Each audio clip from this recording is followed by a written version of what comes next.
Thomas Macaire, bonjour. Vous êtes chef produit réflexe chez Nikon France. Aujourd'hui, vous nous présentez un nouveau réflexe plein format.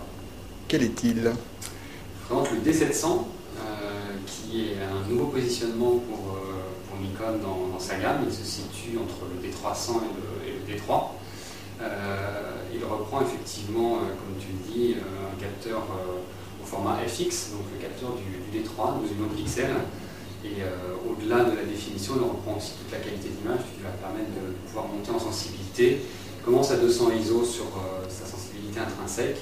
On va pouvoir monter sur une sensibilité jusqu'à 6400 ISO, avec bien sûr la possibilité de monter sur des sensibilités vertigineuses jusqu'à 25600 ISO, pour vraiment faire des prises de vue dans des cas de basse lumière. Donc qu'est-ce qu'on peut noter comme autre spécificité à ce boîtier ? En fait, le D700 se place en termes d'encombrement plutôt dans un encombrement de type D300, c'est-à-dire qu'on a un boîtier qui fait moins d'un kilo. La largeur et la hauteur du produit sont également beaucoup plus petites que le D3, donc ça fait un boîtier qui est beaucoup plus polyvalent, qui sera beaucoup plus transportable, plutôt type reportage, qui pourra permettre de barouder un petit peu dans tous les sens. Par rapport au D300, ce qu'on voit notamment, c'est la position du prisme, la hauteur du prisme, qui est un prisme qui est adapté au format fixe, au format 24-36, avec une excellente visibilité, un viseur rond type D3. Donc on a vraiment quelque chose ici d'extrêmement haut de gamme sur ce D700. Je crois qu'on reste par contre à une couverture de champ à 95%. Alors la couverture de champ est de 95% effectivement.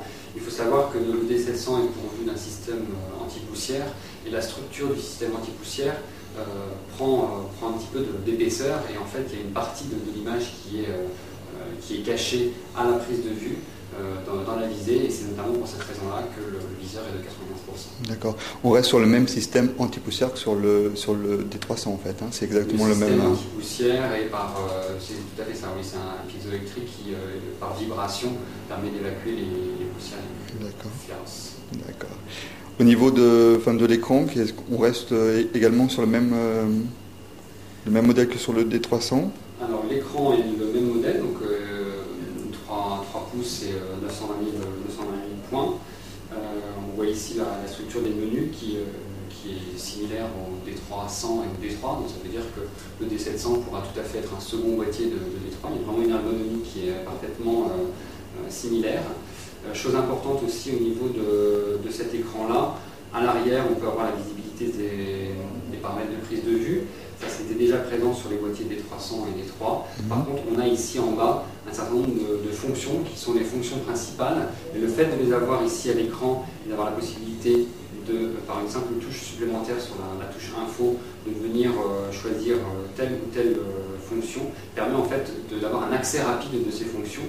Donc c'est notamment très très important pour le D-Lighting, actif, qui aujourd'hui évolue avec un palier automatique, c'est-à-dire qu'on a toujours les 3 paliers qui sont présents, mais le boîtier peut également gérer du D-Lighting actif en automatique.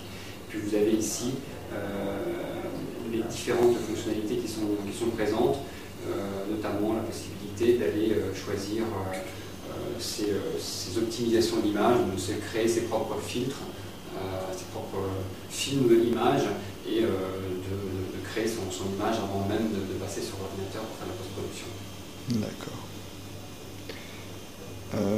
Au niveau de la cadence rafale, donc la grosse différence par rapport au D3, bien sûr. Alors la cadence rafale est de 5 vues par seconde, avec la possibilité de booster l'ensemble et de passer à 8 vues par seconde, avec la poignée d'alimentation MPD10 et l'alimentation qui est l'alimentation du D3. On a à ce moment-là assez de puissance pour augmenter la cadence rafale et pouvoir faire 8 vues par seconde. D'accord. Et au niveau du système autofocus, on est... Système autofocus à 51 collimateurs, dont 15 collimateurs au centre sont en croix, qui permettent d'avoir une très très bonne détectivité des sujets. D'accord. Le D700 est équipé d'un flash intégré, on peut voir ici, qui est compatible avec le système de flash sans fil Nikon. Donc, le flash intégré peut servir de contrôleur pour aller piloter des groupes de flash, des SB600, des SB800, éventuellement des DR200 avec le système de flash macro. Tout ça fonctionne bien, il est bien sûr compatible avec le nouveau SB900 qui vient d'être annoncé. Et bien sûr, alors maintenant, la chose que tout le monde attend, le prix du D700, du Nikon D700. Alors, le D700 sera commercialisé dès la fin du mois de juillet, donc très rapidement. Très rapidement, oui. Au prix de 2800 € boîtier nu. D'accord.